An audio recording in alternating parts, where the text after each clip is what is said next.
It's a new month and we've got a new escalation. We've got the Riviera Restoration. So this one was quite simple to begin with. If anyone's actually looking for a level 1 walkthrough, then I think you might need to go back to the ICA facility. So I'm not going to go too in depth on this one. If anything, I would like to just talk about the fact that I have been a bit slow with my uploads recently, so I do apologise for that.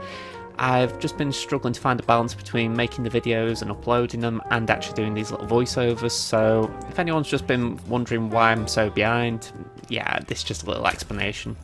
So, pretty simple level 1. If you haven't already seen it, I actually took the wrong way. I should have gone out the front door and I went around the back way into the Kronstadt garage. But yeah, as soon as I worked it out, nice easy kill, just shoot the guy in the back of the head and make your way to the ambulance exit. Nothing too complicated, and level 2 really doesn't escalate too difficult. I believe level 1 and 2 are very easy to do with the bog standard loadout. With level 3 I do mix things up, but that's purely because I just fancied mixing things up. If you've watched my last video, which was on the Angel of Death elusive target, I did use the 2 trank guns, the Karma and the Seeker. And I'll admit, part of the reason I used them there, and part of the reason I'm going to use the Seeker in this one, is because I just want to have some fun with the game. I think there have been times when I've been trying to restrict my loadout a little bit and not use cheap methods, and I think it takes away from the actual fun of the game sometimes. They give you this new toy to play with, and it's like, oh, don't use that, it's cheap. So I'm playing around with them a bit. I'm not going to overuse them, but I think if there is a good reason to use them, I will use them, which is the case in this one.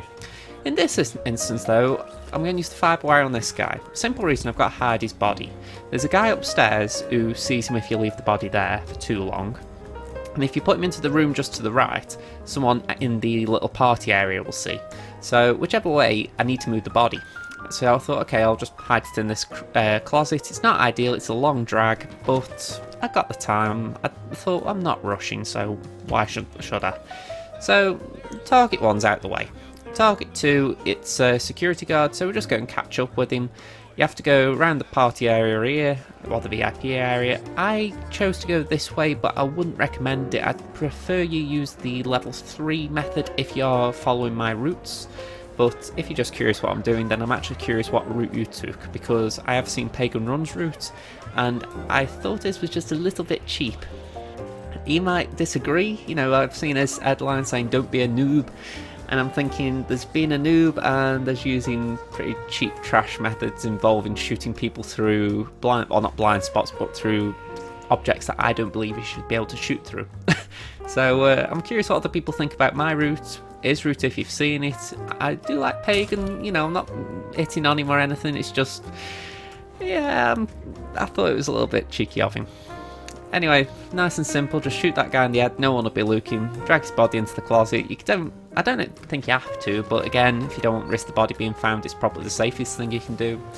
Now, the nearest exit for me in this instance is again the ambulance. In this little area, you're really stuck for exits. There aren't that many unless you go and get the Stig outfit, and I actually think there's a few complications you have to take off to exit as a Stig. So yeah, I do wish to put something in the middle of the map, like even if it was an Easter egg one, like you just vanish in a puff of smoke or something silly.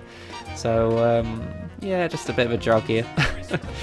But anyway, I didn't mind this escalation. I thought it was good in places, but again, it was just a little too quick. It didn't take much thinking, and I like that in some ways, especially when I'm behind in my recordings, because it does mean, okay, I can just rush this one out and then nice and easy does it. But on the other hand, I do appreciate the challenge in these videos, so yeah, I think it took me 22 minutes to actually do all 3 levels, including a few mistakes, so I would have preferred it if there had been a bit more challenge to it. Anyway, with level 3, we're going to have extra enforcers, which is a new one to Hitman 2. I don't believe an escalation so far has added more enforcers.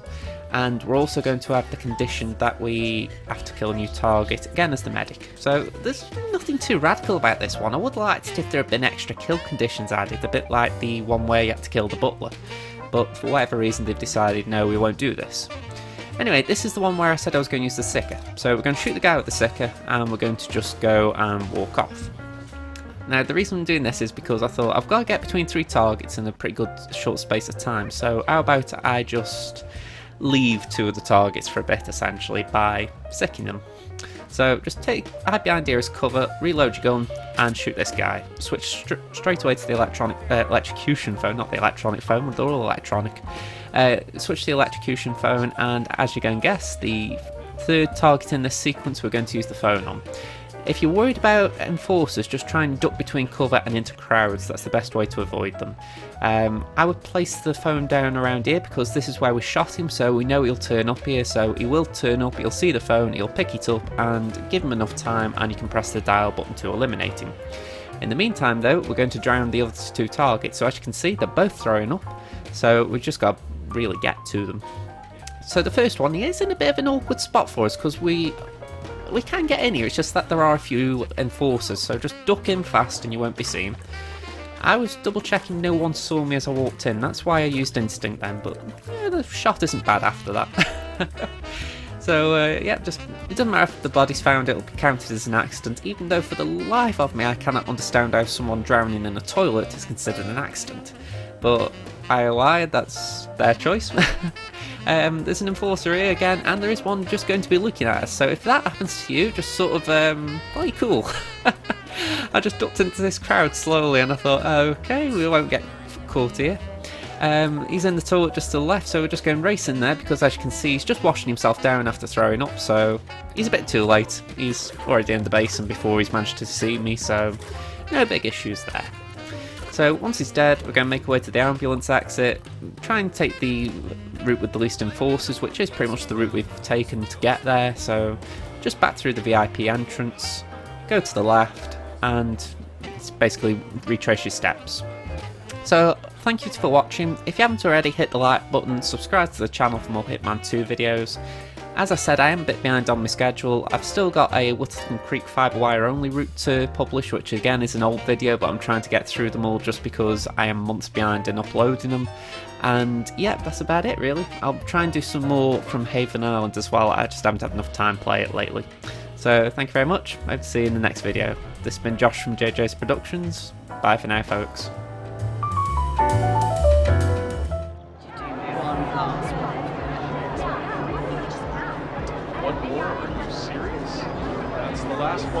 There is still plenty of time left, folks, and anything can happen. Let me just repeat some ground rules for those of you new to endurance racing. You gotta cover as much ground as possible.